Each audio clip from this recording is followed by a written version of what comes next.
This was supposed to be world football's triumph, the moment FIFA unveiled its biggest masterpiece. But within days, the celebration sounded like a warning siren. Stadium lights blazed, anthems roared, and billions watched a tournament built to look untouchable. Yet behind the fireworks, behind the slogans, behind the cameras, something was already breaking. Players were refusing, teams were pushing back, entire delegations were asking how this could be called progress. And the most dangerous part is this: none of it looked accidental. Stay with us, because week 1 of the 2026 World Cup exposed a truth FIFA cannot hide anymore. This is the largest World Cup ever staged, stretched across continents, swollen with new teams, new markets, new sponsors, new promises, and a sales pitch built on one word: inclusion. FIFA said expansion would open doors, lift smaller nations, and make football feel bigger than ever before. But by the end of this video, you will understand exactly why those promises collided with exhaustion, chaos, and revolt almost immediately. If you want coverage that goes past the smile and into the machinery underneath it, subscribe now, because the deeper we go, the harder it becomes to pretend this is drama.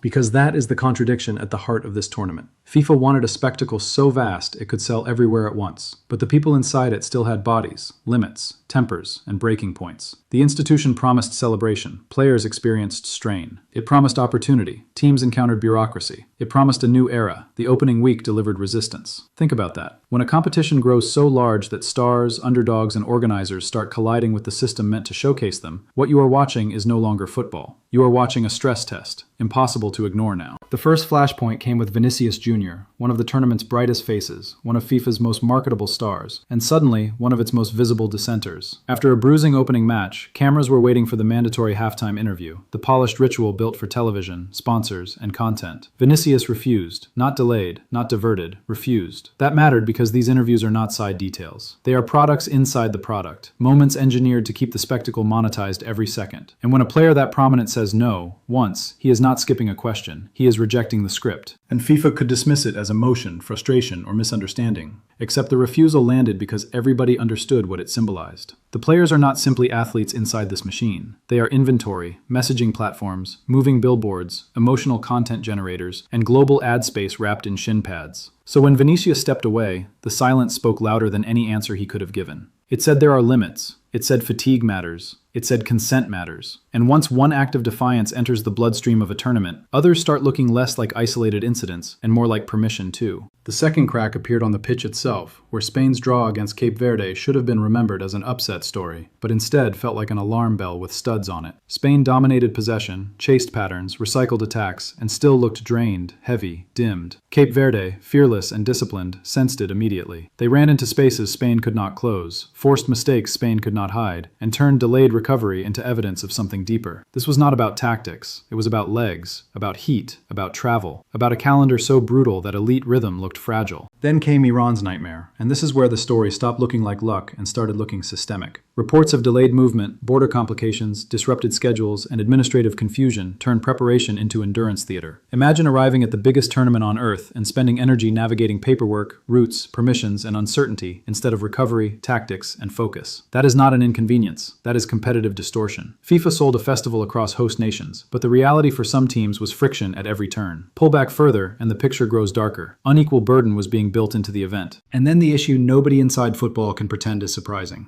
the heat. Players complained, staffs worried, substitutes wilted on the bench, and welfare questions moved from private concern to protest. Cooling breaks existed, yes, but cooling breaks are not a solution when the structure itself keeps placing maximum effort inside punishing conditions for maximum broadcast value. Listen carefully to that trade-off. The body absorbs the cost, the schedule collects the profit. The body absorbs the cost, the schedule collects profit. Once players say that openly, the problem is no longer environmental. It is institutional, because someone chose the conditions. Now stack these moments together.